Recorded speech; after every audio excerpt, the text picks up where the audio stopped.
Hey everyone, Regiciding here. Today I'll be going over 3 of the strangest lore in Genshin Impact. Now, Genshin Impact is known for its engaging story and lovable characters, but sometimes the plot can get a little weird. First, I wanted to go over one of Ganyu's stories. She's one of the Adepti, which consists of a group of magical beings and gods that are found within Liyue. She's half Qilin, a species of illuminated beasts, which are creatures with the ability to manipulate different elements. Ganyu's heritage is not well known in Liyue Harbor and chooses to hide this fact from the others because she believes that this would distance themselves from her. She chooses to say that her horns are hair ornaments and does her best to prevent others from touching them due to them being physically and mentally sensitive to her. Another secret that Ganyu is anxious to keep from others is that she is watching her physique. Whenever she smells a delicious dish, she will attempt to stop herself from eating and gain self-control. Now, here's the strange part of her lore. This is actual in-game text about Ganyu. During the Archon War, she once choked a giant monster to death with ease after getting lodged in its throat when it tried to eat her. This monster fatally underestimated quite how wide her waistline was. Wait a minute! For Ganyu, avoiding any embarrassing episodes in the future is an absolute must. Huh? So, for whatever reason, Mihoyo decided that, yeah, for Ganyu's lore, let's just say she barely avoided death because her waist was too big for a monster to eat. Now, I'm not so sure if this is something to be happy about, but poor Ganyu. Would you say I'm more of a common chest or more of a luxurious chest? Number 2 on the list, we have Keqing. Keqing is part of the Liyue Qixing, a committee made up of 7 merchants and business leaders who govern Liyue. She firmly believes that humanity's future should be determined by humans themselves, and that they can do better than what the Archons and Adepti have done for them thus far. To prove this, Keqing works harder than anyone else. At first, she believed that Rex Lapis was only interfering with mortals and poking his nose into every single matter. She disliked that everyone was trusting him to be an expert at everything. After Rex Lapis chose to retire, Keqing took on many of Liyue's affairs and began to understand just how much work was truly required to keep everything in order. As she went from task to task, she began thinking, after I took on the management of so many of Liyue's affairs, I had a newfound respect for Rex Lapis and all his hard work over the last millennium. Recently, every time I come up against a difficult problem with no obvious solution, I find myself thinking, what would Rex Lapis do? Maybe he really is an expert in everything, and I've got more left to learn than I realized.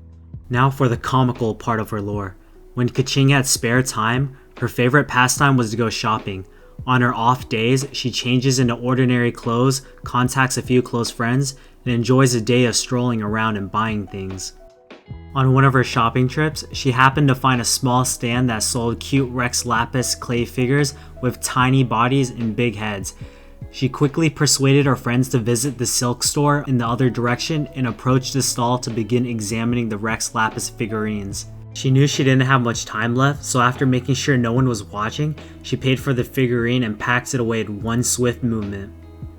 To her despair, one of her friends had walked back over and tapped her on the shoulder. In the end, all was revealed. Her friends were quite curious. Wasn't Keqing a skeptic among skeptics? Why would she buy one of these?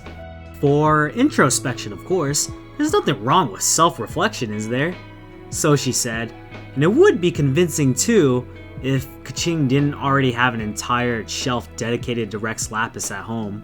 Yup, Keqing has a collection of mini Zhonglis that she idolizes. What do you mean, Geo-Archon paraphernalia? You're not suggesting my bedroom is full of that stuff, surely? I'm not a child anymore. Although, okay, I did buy a couple of Rex Lapis figurines recently, but they're just to keep me on the straight and narrow. Look, just because I own an idol or two does not mean I idolize him, okay? Next on the list, we have Arataki Itto, the one and only. Now, if you've played Itto's story quest, you already know about his ancestors' past involving the Crimson Oni and the Blue Oni. To me, the entire story quest was really fun and made Itto one of the most lovable characters in Genshin Impact for me. If you haven't gotten to it yet, here's a crash course. A long, long time ago, in a village lost to time, there lived a crimson Oni and a blue Oni. They were the best of friends. The crimson Oni wanted to be friends with the humans, so the blue Oni played the role of the naughty kid. And then he left. After a long time, the crimson Oni was living happily with the humans, but in his heart, he wanted to bring the blue Oni back home. Now, I won't play the whole clip because I want you to experience it for yourself playing the quest, but this story felt so fresh compared to other story quests in Genshin that I just had to include it. One of the funniest pieces of lore within Genshin Impact has to be that Onis are extremely allergic to beans. That's right, beans. Contact with beans causes Onis to experience terrible shock, and eating them can even cause them to be bedridden for long periods of time.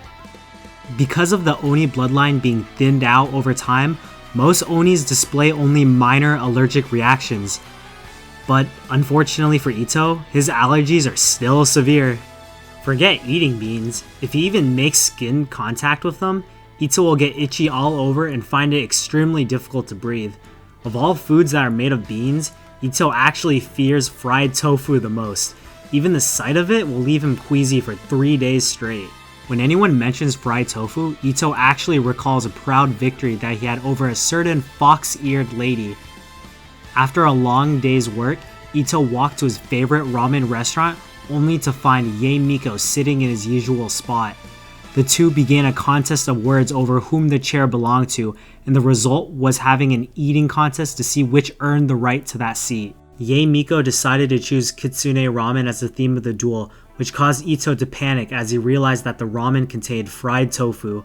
But with his Oni pride on the line, he couldn't back down.